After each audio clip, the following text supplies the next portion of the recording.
Good evening, Saugus. Welcome to the December meeting of the Public Library Board of Trustees. I would like to call this meeting to order at 6:04 p.m. Trustee Faringo, would you mind taking attendance? Sure. Director Tebow? Present. Trustee Faringo is here. Chair Sullivan? Here. Trustee Murray? Here. Trustee Bell and Trustee Dion may be stuck in traffic. Stuck in traffic. Excuse for now. Thank you. Trustee Faringo. Yes. And we only have one item to vote on this evening. That would be the minutes from the November meeting. And we could tackle that, and then we can move on to public comments. We have a special guest this evening, so we'll come to that shortly. But First item would be the approval of the minutes of the November meeting. And Bill, once again, doing a great job, honorary secretary. Sure. Thank you. Could be a permanent role for you soon. Did not provide a copy of the real. Well, we did email them out. So. Right. I think I move to accept as written. Yeah, I think I got everything right this time. Okay, excellent. You're doing a good job, Bill. So if we could have a motion to approve the November minutes as written by Trustee Faringo. Trustee Murray just did that, seconded by me. All in favor of approving the minutes from November as written, say aye. Aye. Aye. Motion passes. Thank you very much. And we do have a member of the public here this evening. Good evening. Good evening. So you can stay there, you can come to the table, whatever you're comfortable with. This is good, if this is good for you. Yeah, okay. So, Why don't you give her name for the TV Sure. audience? Do an introduction. I will. Okay, this is Carla Michella. I work with her sister on the Cultural Council, and you're on the television SCTV board. CTV board, and your father was a quite famous cabinet maker, carpenter here in town. And you're here to offer us something to tell us about him. So thank you. Yeah, thank you. Thank you for the invitation. This was a book I put together. I don't know how many of you actually knew him. Some of you are familiar, but I put this together. He passed away in 2022, and there were so many things that he had made for the town in addition to, for his own homes and other people's homes, my house, my sister's house, and all kinds of things. And I really thought it was worth documenting as part of Saugus history, because he made a lot of things for town buildings, and he didn't, he donated his labor. He only took for supplies, but he donated all of his labor. So he worked very hard on these things for the different areas of the town. So I put this book together that gives a little bit of background. It's really about 90% photos, actually, but it gives some background on him, how he got started in woodworking and all of that, and then he was in the Saugus school system for many years. He, I'll start at the beginning. So when he got out of high school, he actually went to Boston Trade School, which doesn't exist anymore, but it taught a lot of the, as it sounds, the trades. And he was in the carpentry, fine furniture, woodworking area. And he had a chance to get an internship with a company at that time that's no longer here, but it was the Joseph Gertie Company, furniture company.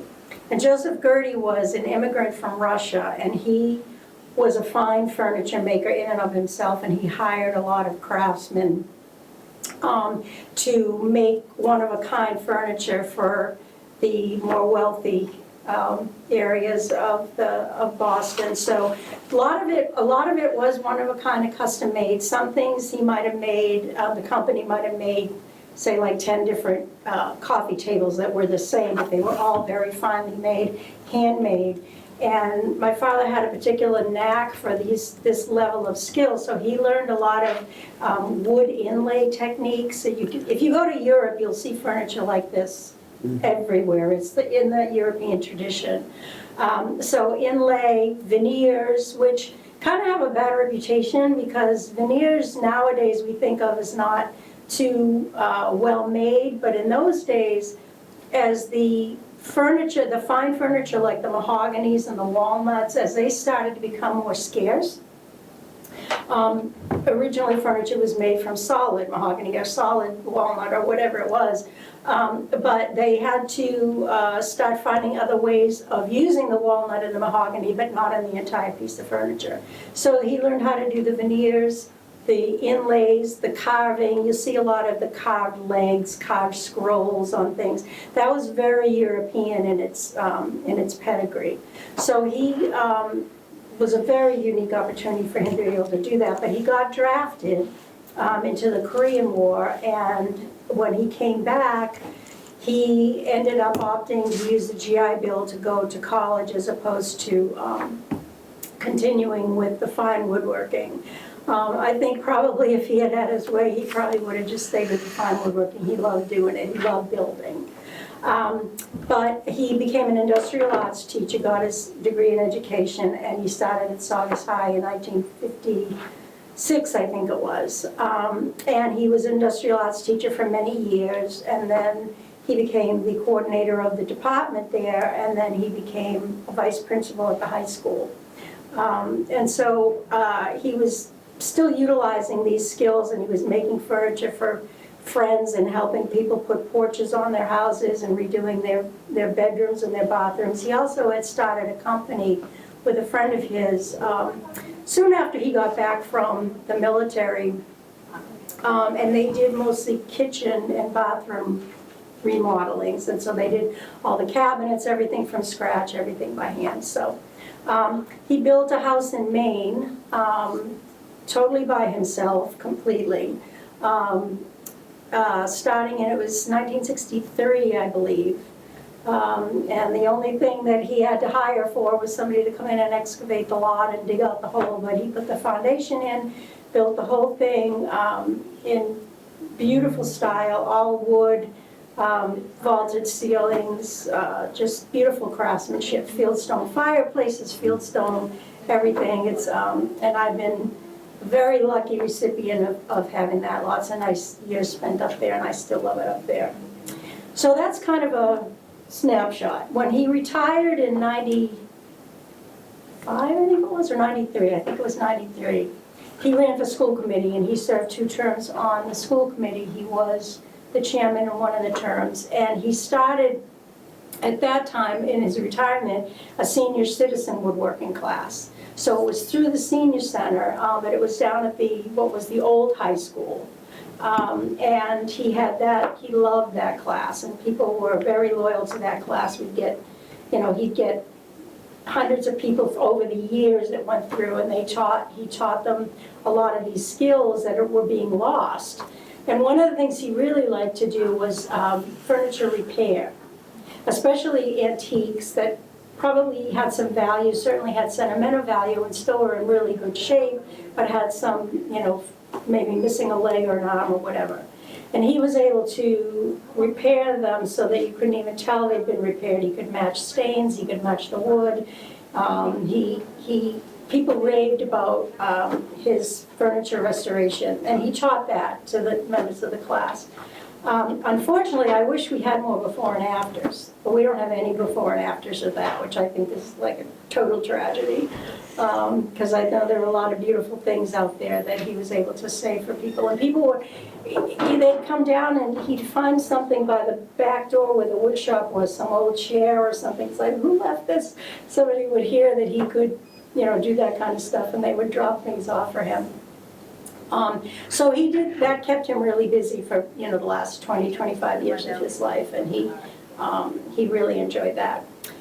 So what I did was I put together a book of by section. So it's mostly photos, but I put together by what he did for the library, the town hall, the senior center, the school system. I'm leaving one out, I think.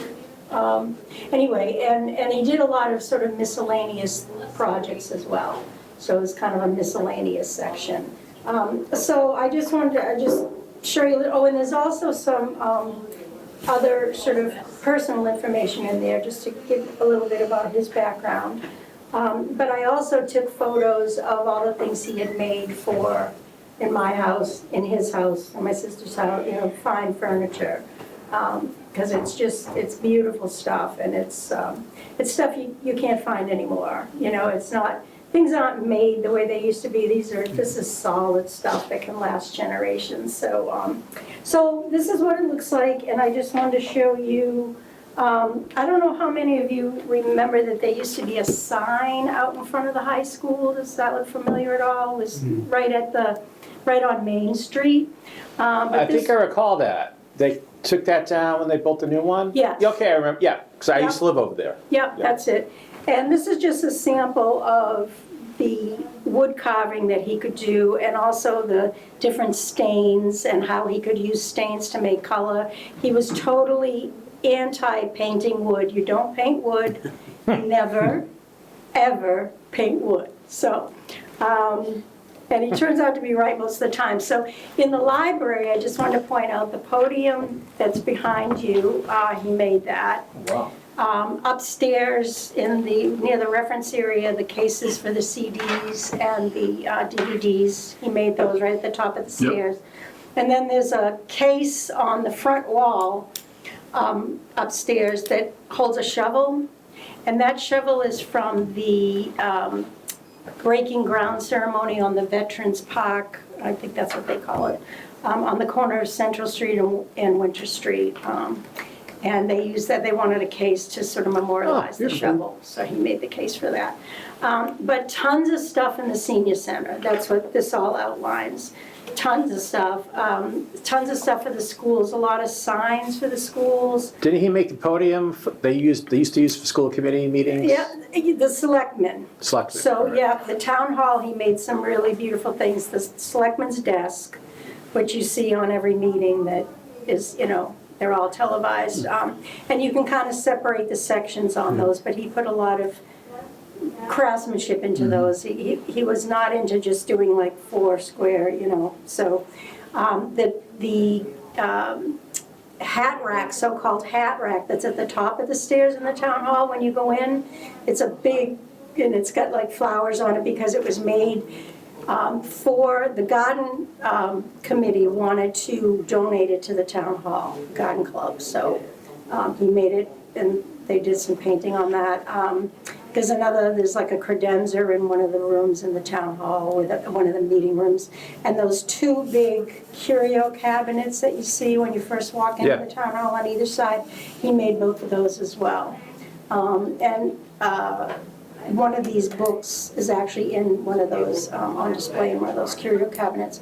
So I gave one of these to the senior center and to the Historical Society, and I just thought it would be nice to add to the Saugus collection because these things, they have a tendency to, get lost over time. Yeah. And, where did they come from, or what were they made of, how did this come to be? So this sort of outlines all of that, and I just wanted to present it to the library. Oh, thank you very much. Thank you. Thank you. Very Thank you. kind of you. Thank you for, Thank yeah. We'll Thank take you. good care of it. Thank you.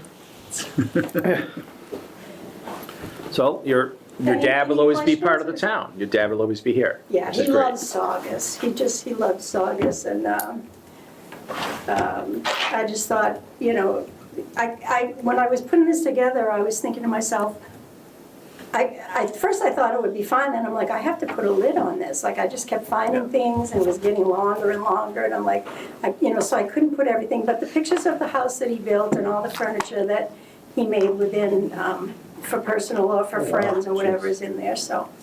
So I think it's a nice tribute to him. Wow. Nice piece of local history. That's impressive. Yeah. We'll have I remember that sign, because I used to live across the highway. and Yeah, I remember yeah. going by the sign all the Yeah, time. that sign is sitting in my backyard under a top. And they were, oh, geez. Did 'Cause the Historical Society take It's a it? work of, well, they don't have the storage over there. It's a small area.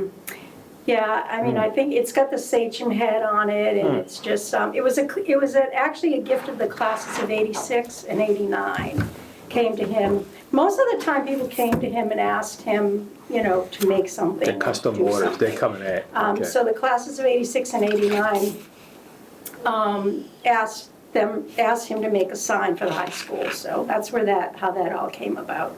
Can they put it somewhere in the high school? I know. I'm sorry? Can they put it somewhere inside the building? That'd be nice. Yeah, it'd be good. We'll have to advertise this on the library website so people know that it So the exists. sign is, How big? Yeah, it's big. It's, well, it's probably about the size of that window, probably a little Alright, short. yeah. I don't know about that.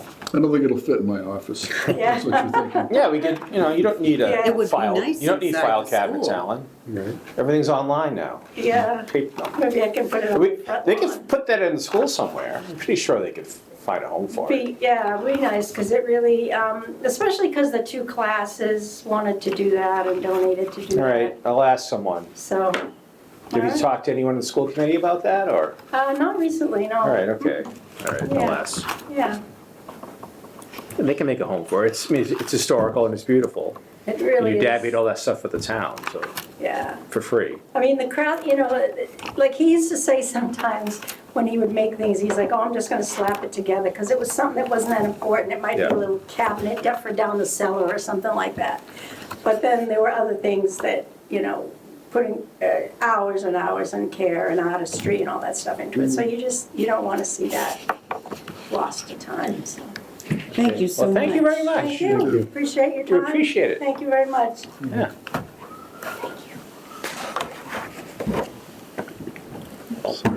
It took us 12 months, but we did have a member of the public here. Once a year, I guess, Once a right? year, that's okay. So we can move on to the monthly financial statement. All right, if we'll turn to page 3 in your packets, financial summary as of December 1st. At that point, about 58% of the year remaining, and the spending's on schedule. Salaries are a bit lagging this year because we've had some vacancies that we'll talk about during the director's report. But otherwise, everything's right on schedule. Excellent. Any questions or comments? Then we can move on to the library director's report. All right, and that's on the front of the packet that I gave you all before the meeting. So Catherine Walton, as you remember from last month, had resigned as our children's librarian to pursue a full-time position or to accept a full-time position in Wakefield.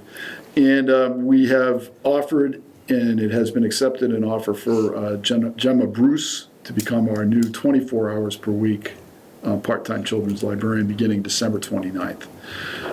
She's a student currently enrolled at the Simmons University School of Library and Information Science. She expects to finish her master's degree in Library and Information Science in May of 2026, and we're excited to have her start here right before the end of the year. What will happen in May?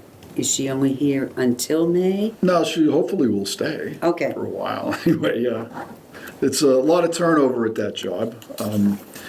It's largely because I think of the 24 hours a week. A lot of the people that we would want to attract to that job are looking for full-time employment and not the part-time. It's a more attractive job than it used to be. We managed to add 6 hours to it, if you remember, a few years back, to take it to 24, but it's still kind of a bit of churn there. Yeah, it turns over quite a bit. Do we have any way of increasing that? Well, it would have to be done through the budget process. Yeah, and we'll pursue that. Yeah, in the new year. In this new year? Yeah, Okay. not necessarily this budget cycle. There are things that we need to be able to do to demonstrate our need, benchmarking study, that sort of thing. So that's going to be in the action plan for the strategic plan when we meet in January. Oh, okay. And speaking of which, we have all but completed the strategic plan. I will submit the final draft of the plan to the board in the next few days for review. It includes the goals and objectives document that the board approved at last month's meeting, and I'll be asking the board to deliberate on and/or approve the entire plan at the January 8th meeting. But I'll have it out for you, if not by the end of this week, early next week, so you'll have plenty of time to look it over. Coming into that busy holiday season, our hours for the holiday are close early on Christmas Eve, December 24th at 1 p.m., remain closed on Christmas Day and on December 26th, and then we'll reopen on Saturday. Also on Wednesday, December 31st, New Year's Eve, we'll close at 1, and we'll be closed on January 1st, reopening on January 2nd.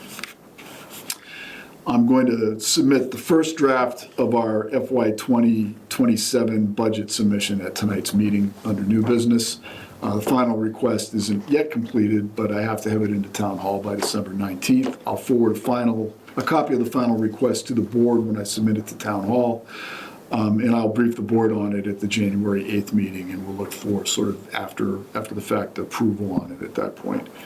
If we need to change anything, that can possibly be worked out.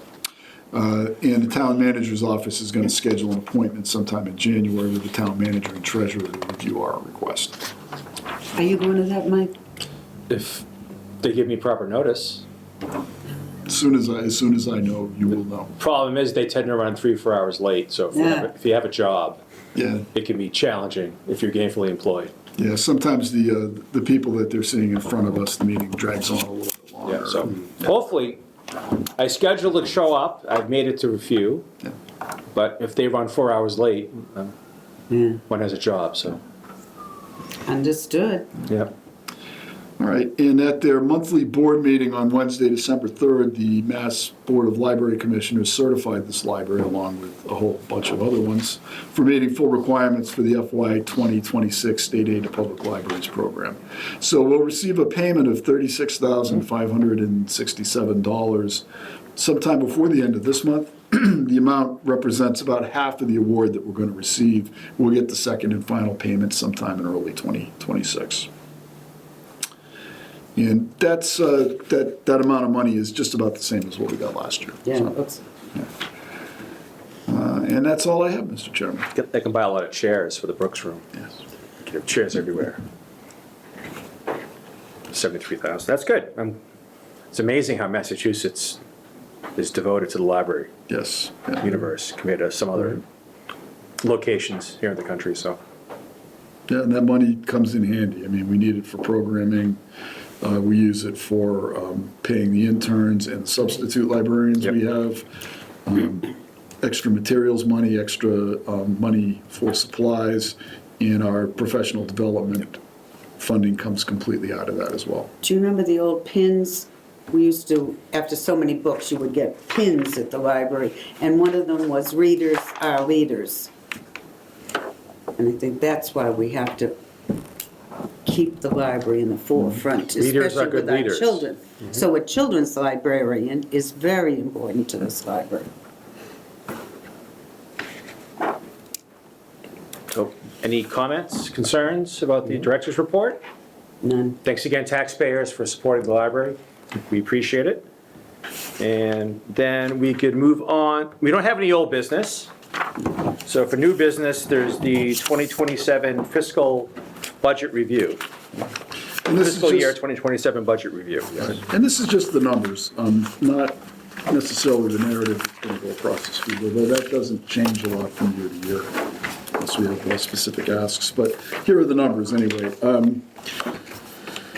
If you take a look at it, the salary numbers are, of course, all predicated by, who's here, how long they've been here, and what the salary schedule is in the collective bargaining agreement, since everybody on the staff, with myself as the exception, are members of that collective bargaining agreement.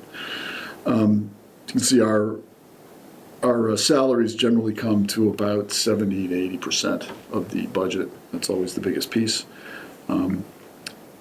So, yeah, we saw an increase again this year, even though we lost a few people that were more experienced, and we're hiring people that have less experience, and we'll be starting off at a lower pay. Still, with the pay increases from the collective bargaining agreement and all that, you still end up getting a little bit more money in the ask this year. That number, I wouldn't hang my hat on it. It's close. It's very close. But generally, when Town Hall goes in and looks at it with the Munis microscope, it changes a bit. Under the category we call Other, which is everything except for, everything except for the salaries. The Noble costs are going to go up about $1,400 this year. No change on most of these items, and that's per the town Hall guidance. So the changes that you're going to see are going to be in that prof and technology line, which handles noble contractual costs, the hardware that we have to use, printer, faxes, emails, things like that, software to support the public computers, and scheduled PC upgrades. Each year, we try to replace 4 personal computers in the building. We have 32 of them total, and everything just keeps going faster and faster, and we find after about 5 or 6 years, the old machines just can't keep up with anything anymore. So that's how we do it. And we're asking for about almost $2,800 on that this year, $2,770. We buy those through the North of Boston Library Exchange, our automation consortium, and they give us tremendous savings on the Dell computers that we buy because of the buying power of the 27 libraries that are belonging to it. The other line that usually changes or does change every year is the other supplies books line, which you see outlined in yellow. We're required to spend an amount of money equal to 13% of the municipal appropriation each year on materials, books, DVDs, CDs, magazines, databases, all the things that we provide for our patrons to use. And so this line would have to be set according to that 13% figure after everything else is put in. And right now, I estimate that at total of $122,461, and that combines both the books line and the publications line, which pays for magazines and newspapers. So overall increase in the budget comes out to 5.85%. Most of that increase is in the salary line, and that's what we're going to be asking for this year. Also, in order for us to be certified each year, we have to meet a threshold called the municipal appropriation requirement, which says that we have to have a budget that equals an average of the last 3 years' budget multiplied by 2.5. The 2.5 rule that the state has on property taxes. So our municipal appropriation requirement this year calculated out to $864.214. This budget of $942,007 will meet that. So this budget should keep us compliant, so we'll be able to be certified again. And I think it will also allow us to fulfill our mission for the next fiscal year. So at 5.85, we're pretty close to level funding, which is what they want. Right? Yeah, we've level funded everything that can be level funded. Right, absolutely. Good job. And as I said, I'll give you the complete submission package after I get that done and sent over to Town Hall. It'll have all the verbiage in it too. Good. Any questions or feedback for Director Tebow? Yep, great job. Thank you.